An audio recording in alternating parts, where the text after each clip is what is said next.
I'm going to be drunk. I'm going to, you know.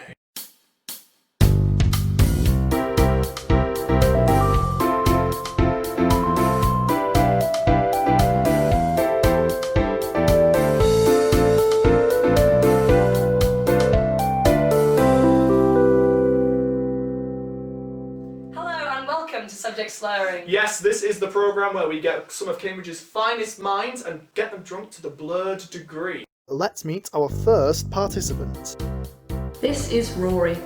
Rory is in his final year studying English at Robinson College, Cambridge University. That's right, and in his downtime he loves nothing more than doing a whole bunch of theatre. Rory has recently informed us that he has gone teetotal after seeing what his friends have to put up with multiple times a week. Let's see how that works out tonight. First, it's time for information inebriation. We're going to ask you some quick fire questions, and the principle is, you get it wrong, you drink. You get it right, he's gonna drink. I am. Hello, darkness, my old friend. We're gonna get me drunk. That's the story. Yeah, well, let's see. What even is gruel? Oh, is it like porridge? I actually knew that as well, weirdly. Yeah. It is cereal, wheat and oats boiled, basically porridge, is what I've read. This is the kind of content you signed up for. The Ghost of Christmas Presents didn't actually give any, did he? He was the ghost of Christmas present, as intent, wasn't he? Yes! But did he give a present? I knew he would know that. This yeah. is Sure. Take a drink. This is I something think I've. this is something something I've that heard Rory would before. know. This might not go well. He's doing too well. The Christmas present. Oh, yeah. Whatever. Next question.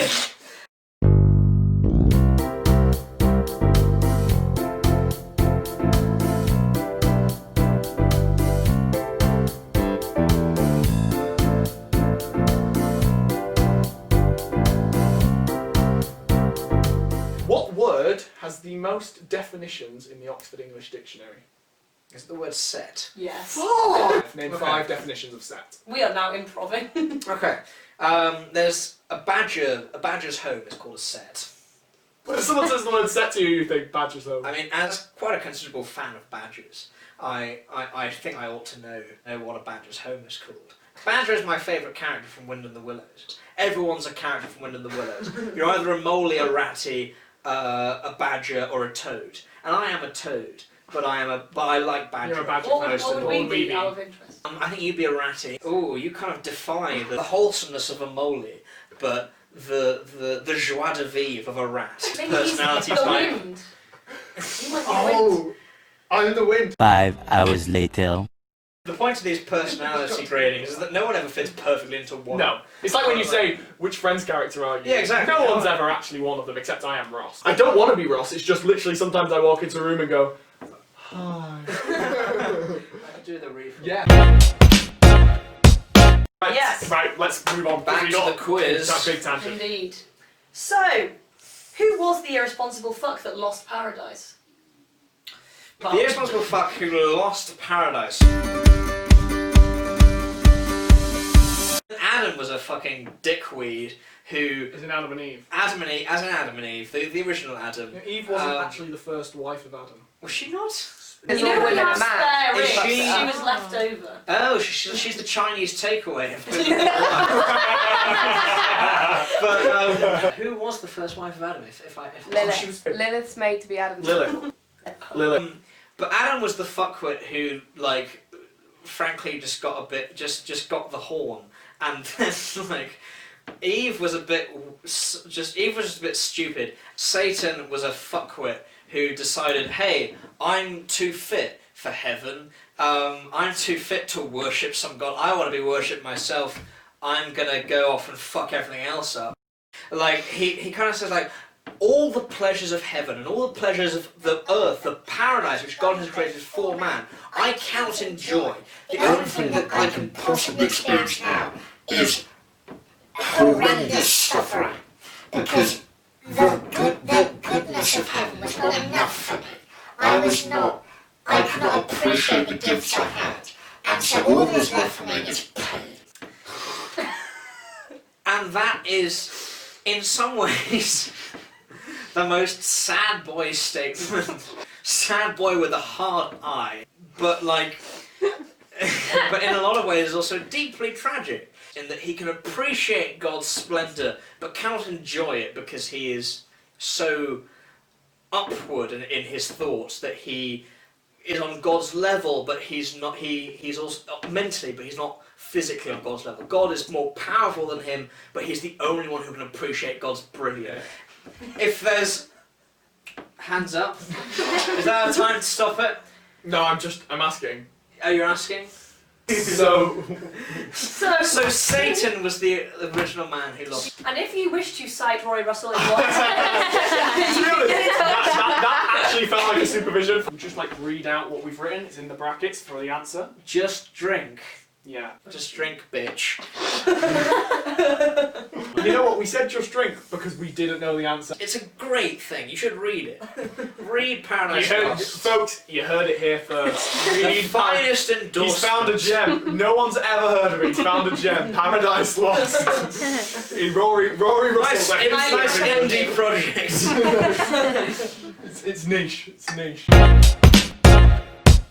So Rory, after that quite, actually genuinely I feel quite moved from that discussion. The defense of Are the following passages from 50 Shades of Grey, or did Olivia write them? About 10 minutes ago. Literally about 10 minutes ago. Quote number 1. And with that, he threw me up against the bookcase, and I felt his giant, pulsating cock thrust into me so my bones shuddered. Holy cow. Now, holy cow, I've heard, is a staple phrase of E.L. James as an auteur, as she is. So I would say that that is from the novels. It's not. That just shows how much we know about 50 Shades of Grey. And how great my erotica is, I might release a book. Oh. The filth. Next one. Suddenly he sits up and tugs my panties off and throws them on the floor. Pulling off his boxer briefs, his erection springs free. Holy cow! Another holy cow.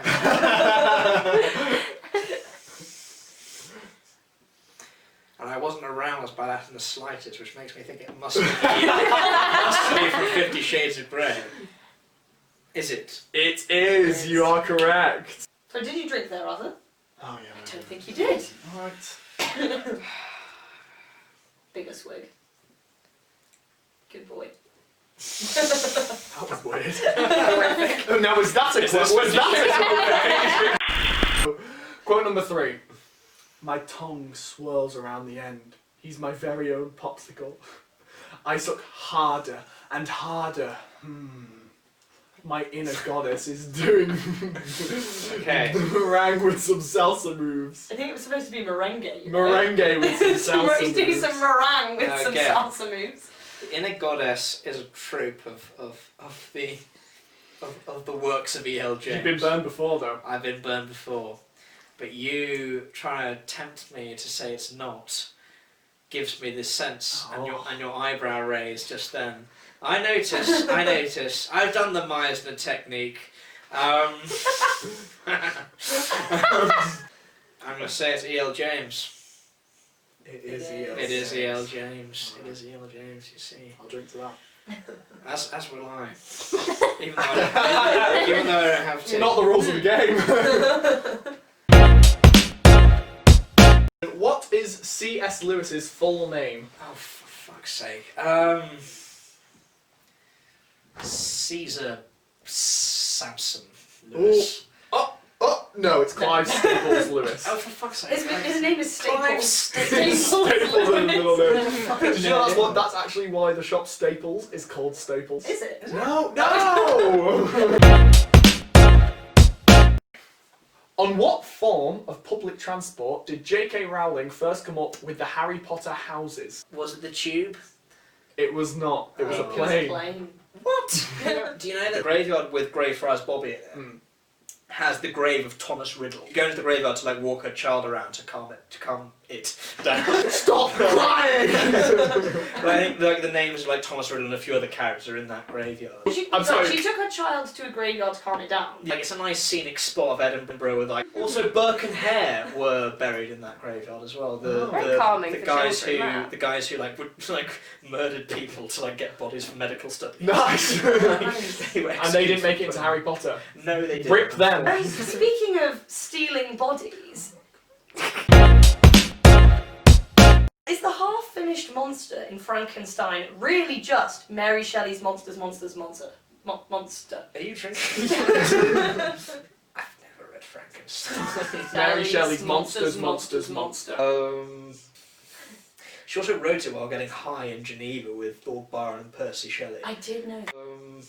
Let's go with no. Drink! Basically, Frankenstein's monster makes like a little wife. The monster's like, I want a monster friend. The half-finished monster in Mary Shelley's Frankenstein is Mary Shelley's monster. I now understand. I'm still not going to read the book.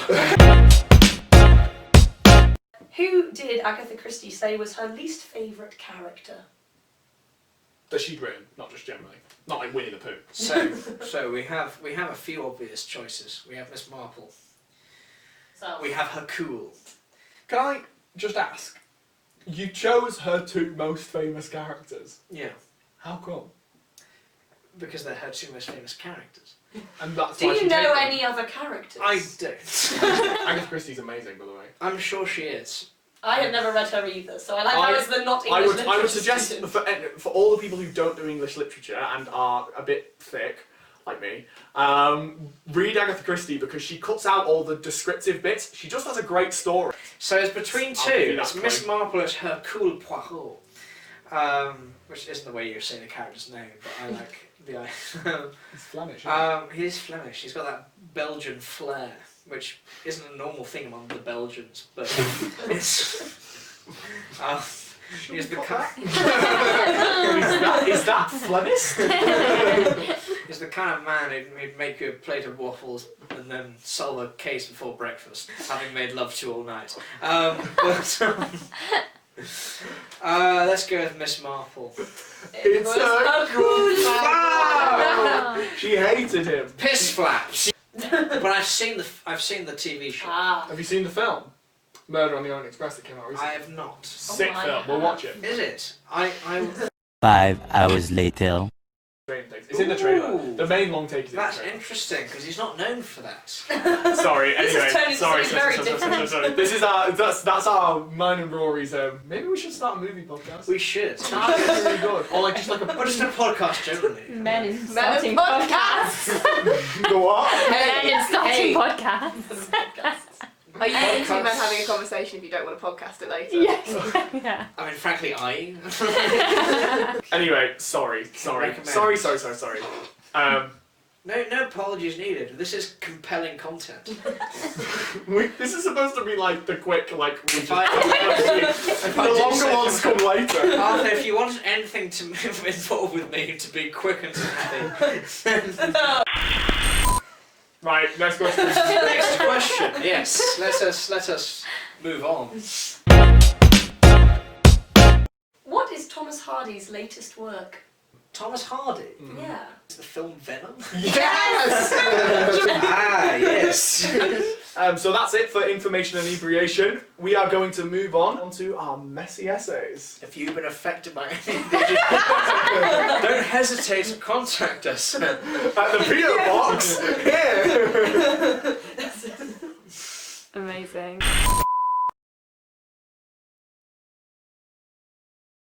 Phillies have a little run, man. Get on our level. Drink some more. Oh. He's not rolled again. Wow! Oh, he has. Impressed and also charmed. Charmed in the extreme. What have you eaten? Bread? Bread. Bread. Do that again.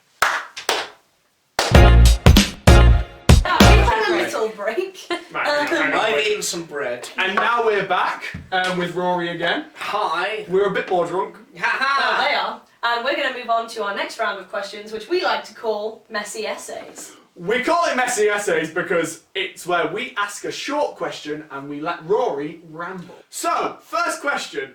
Olivia? Would it be easier to kill someone with a paperback War and Peace or a hardback The Tiger Who Came to Tea? And please explain your answer. Okay, so when I was 3 years old, You killed someone. and I rolled off of my bed in a fit of nighttime, I wouldn't say panic, but I would say exuberance. A fit of nighttime exuberance is only accessible to a 3-year-old who has not yet experienced existential dread. And I fell onto the floor of my bedroom, onto a hardback edition of The Tiger Who Came to Tea.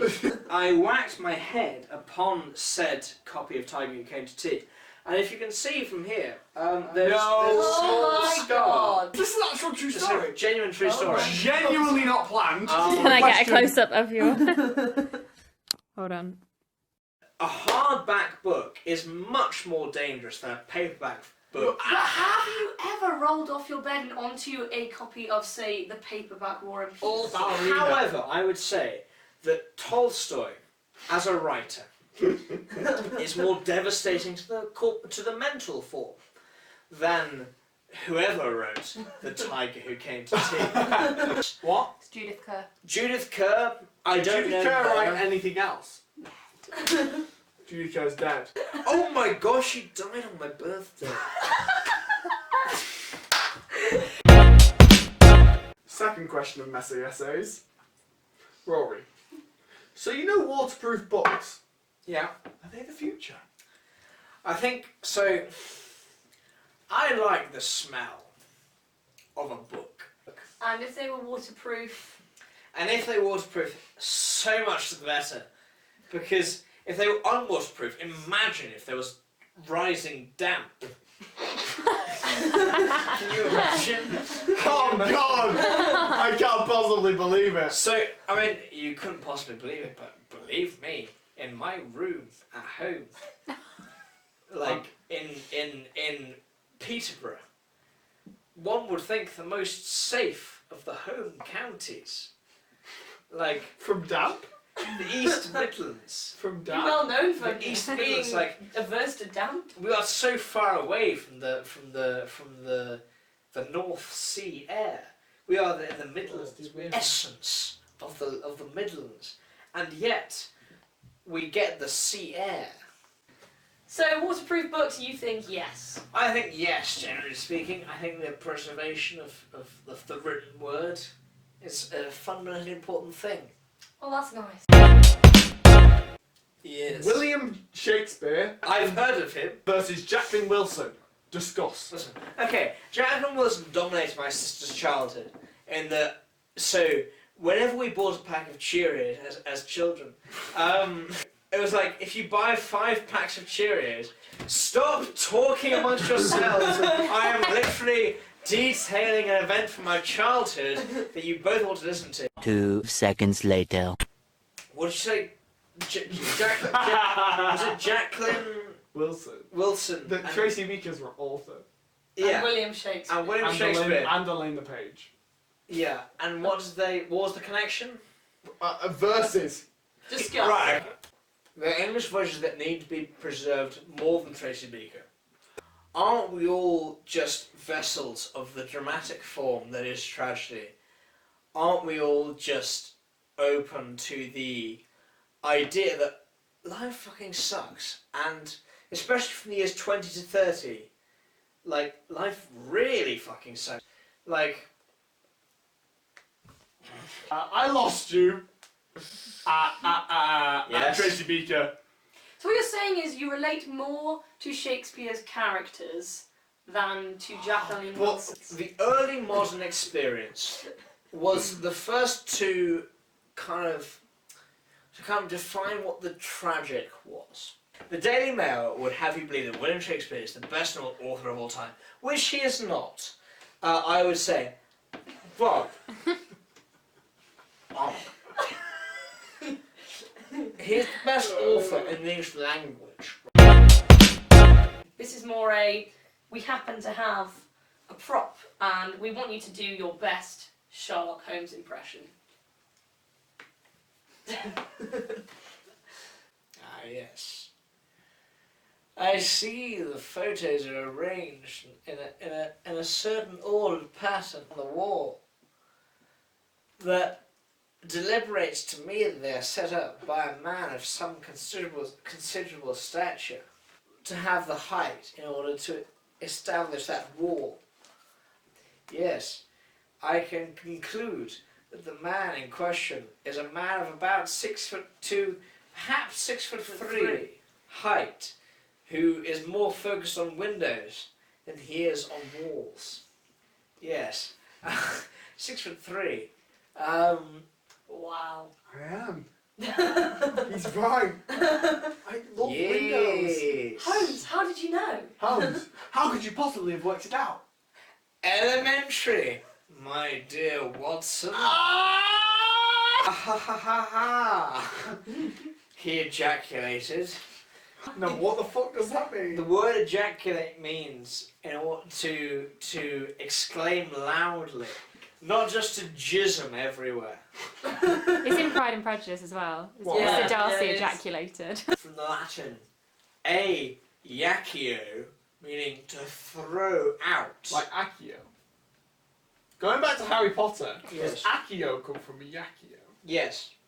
It's all linked, man. It's all linked. Oh, let's get a little cheers at this point. Shit. Why am I full again? You've not drank since you were last drunk. Oh dear, this looks like it could go wrong. He's not holding it. Where's ready. the... You good? You good, man? I'm good. It's fine, he's got grip, Final I question. have grip on reality. if you say so, Mr. Holmes. You can keep it on if you want. Nice. Alright. Start the cool kids wearing. Wow, this is like Sherlock if Sherlock was a skater. So, final question. The Chocolate River is more of a meaty roll than Sir Toby Belch. Discuss. Oh, fuck that. I mean, so the Chocolate River. I'm assuming you mean...